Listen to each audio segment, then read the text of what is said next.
আমন্ত্রণ সকাল ৯টা নিউজে, সাথে আছি আমি তাসলিমা তিথি।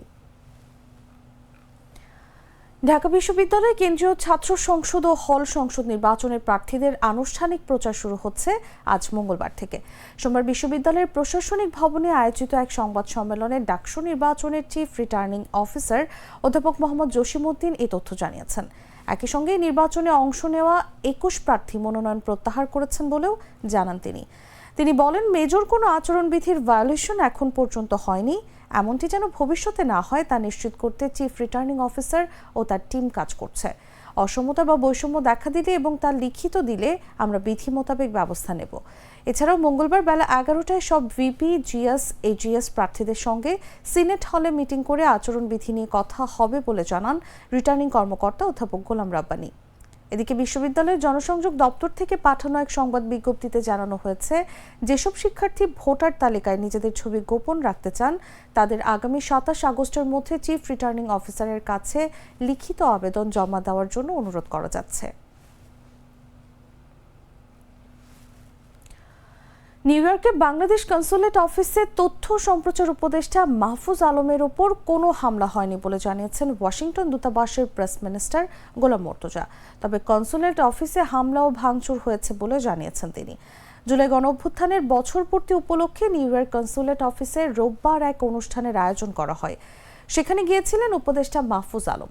প্রেস মিনিস্টার গোলাম মর্তুজা বলেন, তিনি সেখানে পূর্ব নির্ধারিত অনুষ্ঠানে স্বাভাবিকভাবে অংশ নিয়েছেন। মাহফুজ আলম সম্পূর্ণ স্বাভাবিকভাবে প্রোগ্রামে অংশ নিয়েছেন এবং প্রোগ্রাম থেকে বের হয়েছেন।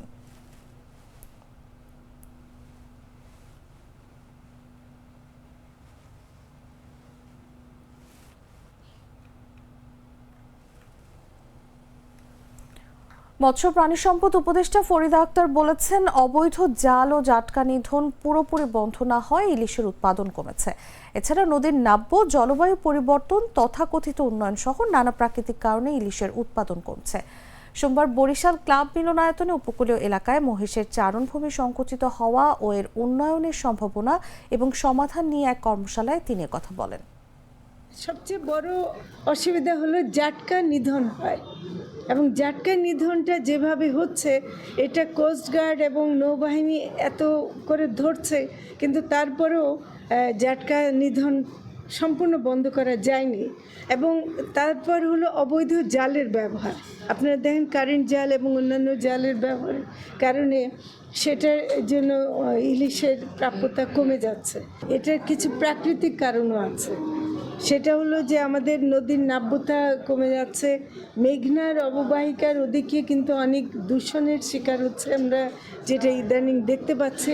এবং বৃষ্টি এবং ক্লাইমেট চেঞ্জে, যেমন বৃষ্টি না হলে ডিম পারে না, হ্যাঁ, ইলিশ ডিম পারে না। ফলে এরকম অনেকগুলো প্রাকৃতিক এবং যেটাকে তথাকথিত উন্নয়ন বলি আমরা, এই উন্নয়নের কারণে আমাদের নদী ভরাট হয়ে যাচ্ছে, নদী দখল হয়ে যাচ্ছে। ইলিশ তো একটা মাইগ্রেটরি মাছ, সেই সমুদ্র থেকে নদীতে আসবে, আবার তাকে ফিরে যেতে হবে, কিন্তু সেটা সে করতে পারে না।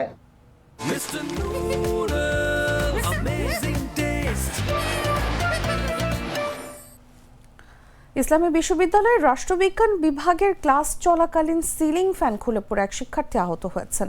আকাশ নামের ওই শিক্ষার্থী ২০২২ শিক্ষাবর্ষে অধ্যয়নরত। সোমবার দুপুরে অনুষদ ভবনের ১০৩ নম্বর রুমে এই ঘটনা ঘটে।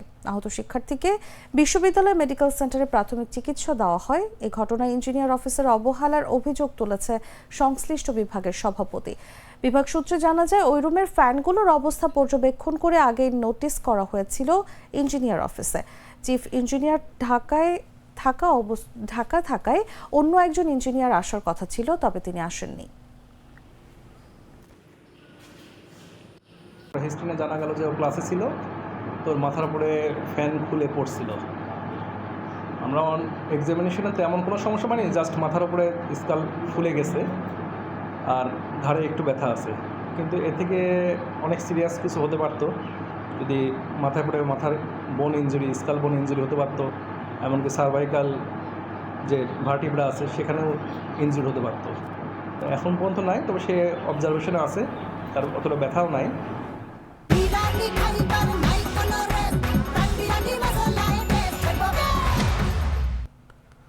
জানাবো আন্তর্জাতিক সংবাদ।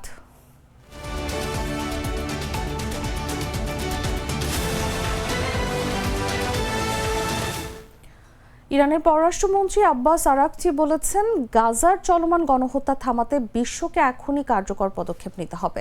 তিনি সতর্ক করে বলেন, এই মানবিক বিপর্যয় শুধু মুসলমানদের সমস্যা নয়, এটি সমগ্র মানবতার বিবেকের জন্য একটি পরীক্ষা। তাই ইতিহাস আমাদের এই দেরি আর ক্ষমা করবে না। সোমবার সৌদি আরবের জেদ্দায় ইসলামিক সহযোগিতা সংস্থা পররাষ্ট্রমন্ত্রীদের এক বিশেষ বৈঠকে আরাকচি এ কথা বলেন। বৈঠকটি অনুষ্ঠিত হয় ইরানের অনুরোধে, যা তিনি 6 আগস্ট ওআইসি মহাসচিবের কাছে পাঠিয়েছিলেন। আরাকচি বলেন, গাজার বিপর্যয় শুধু মুসলমানদের বিষয় নয়, এটি বৈশ্বিক বিবেকের পরীক্ষা। তাই ধর্ম বা ভৌগোলিক অবস্থান নির্বিশেষে সব দেশকে মানবতা, ন্যায় বিচার ও মর্যাদার পক্ষে দাঁড়াতে হবে। ইতিহাস আমাদের এই দেরি ক্ষমা করবে না। গাজা আর অপেক্ষা করতে পারে না, এখনই পদক্ষেপ নেওয়ার সময়। ইরানি পররাষ্ট্রমন্ত্রী অভিযোগ করেন, ইসরায়েল প্রকাশ্যেই গাজায় স্থায়ী সামরিক নিয়ন্ত্রণ, নতুন অবরোধ, বাফার জোন ও জোরপূর্বক উচ্ছেদের পরিকল্পনা করছে। আর এসবের আসল নাম হলো জাতিগত নিধন।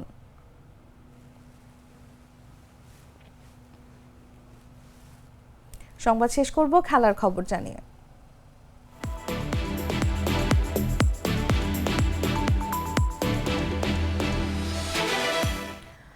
জাতীয় চ্যাম্পিয়নশিপ আয়োজনের জন্য বাংলাদেশ ফুটবল ফেডারেশন 18 কোটি টাকার বাজেট তৈরি করে সহযোগিতা চেয়েছিল সরকারের কাছে। এর মধ্যে যুব ও ক্রীড়া মন্ত্রণালয় ও জাতীয় ক্রীড়া পরিষদ আলাদা আলাদাভাবে 5 কোটি করে মোট 10 কোটি টাকা দিচ্ছে বাফুফেকে। এই 10 কোটি টাকা পেয়ে বাফুফে 4 বছর পর শুরু করতে যাচ্ছে জাতীয় চ্যাম্পিয়নশিপ। বাজেটের বাকি 8 কোটি টাকা বাফুফেই যোগান দেবে। সিনিয়র জাতীয় চ্যাম্পিয়নশিপের পাশাপাশি বাফুফে ছেলেদের অনূর্ধ্ব 17 ও মেয়েদের অনূর্ধ্ব 15 জাতীয় চ্যাম্পিয়নশিপও আয়োজন করবে। 30 আগস্ট মুন্সিগঞ্জের স্বাগতিক জেলা ও জামালপুরের ম্যাচ দিয়ে শুরু হবে জাতীয় চ্যাম্পিয়নশিপ। দেশের সবচেয়ে বড় এই ফুটবল আয়োজনে অংশ নিচ্ছে 64টি জেলা দল। 8টি জোনে বিভক্ত করা হয়েছে জেলাগুলোকে। টুর্নামেন্টের প্রথম 2 রাউন্ড হবে হোম অ্যান্ড অ্যাওয়ে ভিত্তিতে। শীর্ষ 16 দল নিয়ে শুরু হবে নকআউট পর্ব। ঢাকা জাতীয় স্টেডিয়ামে হবে ফাইনাল।